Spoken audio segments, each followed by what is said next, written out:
John Cornyn. Here now is Delaware Senator Joe Biden, a ranking Democrat, the ranking Democrat on the Senate Foreign Relations Committee. He's been to Iraq 6 times, the last of which was in December 2005. So, Senator, you were present when Secretary Rice and Secretary Rumsfeld gave their briefings in private to members of the Senate. What did you learn about the president's trip?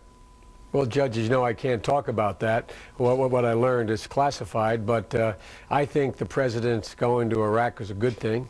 And I hope when he went to Iraq, he had the opportunity to lay out to the Iraqi leadership the 3 things that we need at a minimum to be able to leave Iraq with a government intact. And that is, they got to deal with this sectarian violence. You got to purge the military of the death squads.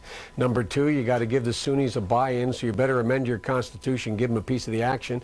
And number 3, you got to keep the neighbors out. We better figure out how to do that by getting the major powers to call a regional conference saying stay out. If he did that, he can turn what was a good day and what was a good week into a great outcome. Do you think that we turned a corner with just the things that have happened in the past 4 days? We get rid of the leader of Al-Qaeda.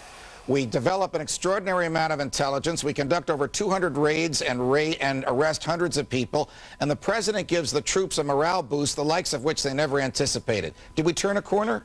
It's all good stuff, Judge, and I'm not avoiding your question. It can be the start of a turn of a corner, but if nothing more than that happens, if 3 weeks from now and 3 months from now you're reporting on your program that there's the same amount of carnage, the same amount of sectarian strife, the same bubbling civil war, then it won't matter at all. It'll be like how we had a great week when we got Saddam out of a spider hole, when we gathered all that information. All right, some of your Democratic colleagues in the Senate, and I don't know if you are part of this group, are about to propose an amendment to a Senate Appropriations Defense bill, which, if enacted, would require the president, him to bring the troops out by December of '07. Is that a political judgment or a military judgment on their part?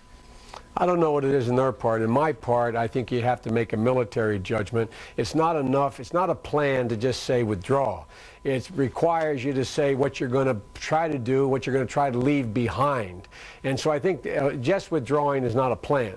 You have never been, as far as I know from watching your career, Senator, one who has been in favor of laying down a deadline in advance by which our troops will leave. For obvious strategic reasons, you've rejected that. I'm still there. I'm glad you're still there. So will you oppose what Senators Kerry and Reid and Levin and Feinstein are apparently putting together and will propose tomorrow? Well, I don't know. Like, I was part of the group with Levin. My staff and his are meeting.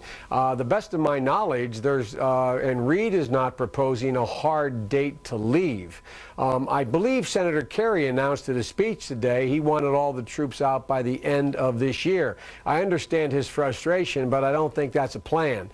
And what my hope is that we lay out a consensus amendment among Democrats saying, look, we have to do, we find the following 3 things have to be dealt with. Got it. Boom, boom, boom. And if we do that, then we give the military 18 months to plan a rational exit based upon leaving something stable behind. Senator Joe Biden of Delaware, thanks very much. Thanks an awful lot, Judge. You're welcome. The president's trip was so secret, Iraq's prime minister